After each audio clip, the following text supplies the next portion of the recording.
But we have a new Mr. Olympia. This is actually the fourth Mr. Olympia in 4 years. It's been a different guy every year in a row for 4 years now, which is pretty crazy because, most of my bodybuilding career as a fan and a journalist and everything, it's been dynasties. You were Mr. Olympia forever. Lee Haney was Mr. Olympia forever. Dorian was Olympia for quite a long time.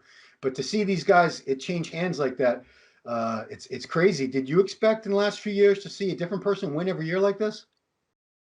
No, not really. Do you think Phil was going to keep winning forever? I knew Phil was kind of like, coming to an end. The year that he lost, I thought he had won the show, but they saw it differently. So I guess that was pretty much the end of his, reign or whatever. Right. Well, so now we have the first. So I'm going to say Roden was probably about 240. I'm going to guess Phil like 240 to 250, somewhere in that range. Yeah. Who else have we had? Brandon, he's in the 240 to 250 range. We haven't had someone this massive as Mr. Olympia basically since you. Someone that was 290 pounds, and that was a slimmed down version of Ramy, because he won a show in Brazil years back at 310 or 315. Ridiculous. Yeah, you can't step on Olympia like that. No, he wasn't. I don't think he was the most conditioned 315 at all. Trust me, I'm sure he wasn't. But it was enough to win that lineup. But so I'm sure you've heard all these comparisons now. People putting out videos and posts with pictures of you on one side and Ramy on the other side, and they're arguing about who's the king of all freaks.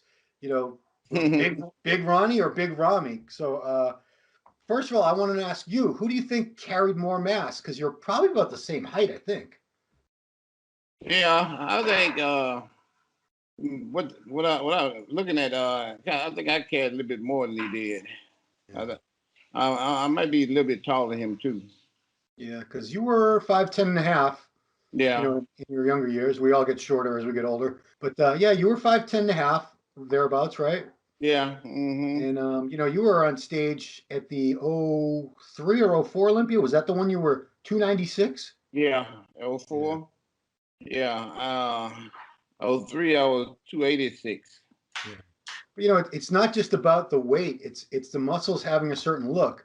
Do you think you carried your mass differently than Ramy? What differences you see in the physiques when you look at him and remember how you were at your prime of that size?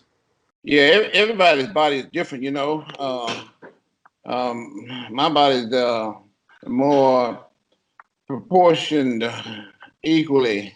I didn't have real big legs and not real big arms. I had big legs and big arms and big back, big chest, big everything. His mass is distributed lower, more of his lower extremities than anywhere. His legs kind of overshadow his upper body just a little bit. He he can bring his upper body up or bring his lower body down to fix that, which is an easy fix. But right now, that's just the way it is right now. So, if he came to you for advice, and maybe he will, who knows, because you guys have a friend in common, Chad, what would you tell him? Would you tell him stop training your quads or lay off your quads for a little while? What advice would you give this guy? Yeah, you know what? I quit training my arms for a little while, because I thought they were getting a little bit too big. So with him, he probably could, not train his legs for a little while or not train them as hard, just cut back on them just a little bit. And I'm quite sure, or he could just train the upper body, twice as hard. Yeah. So, when I look at the two physiques, I see a difference in the muscle, what they used to call muscle quality. I don't know if they even use that term anymore. But, you had more detail, you had deeper separations than Ramy, because you're both pretty much the same size. If you go by the scale and maybe you wrap the tape measure, you probably aren't that different in terms of just the mass, but it did have a different look on you than it has on him. Do you think that's just genetics? You had different genetics, or do you think it was your training style versus the way he trains? Yeah, it got a lot to do with all that you just brought up. It got to do with a lot to do with training, a lot to do with genetics, a lot to do with conditioning too. I'm quite sure if he can be a little bit more conditioned, in some areas on the body, especially his legs.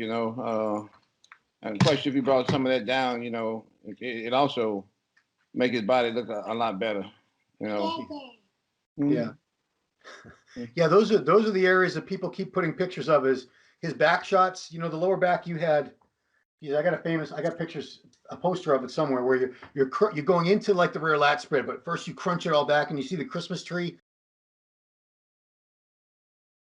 You see all that crazy dry detail in the spinal erectors in your lower back, and he doesn't really have that yet. I don't know if he's going to get that because I've seen him train in videos. I've never seen him train in person, but it's a lot of machines. He does heavy dumbbells and stuff too, for sure. He's not a weak guy, but you know, you are using world-class power lifter poundages in your workouts every day while you're Mr. Olympia. Did that give your muscles a different look?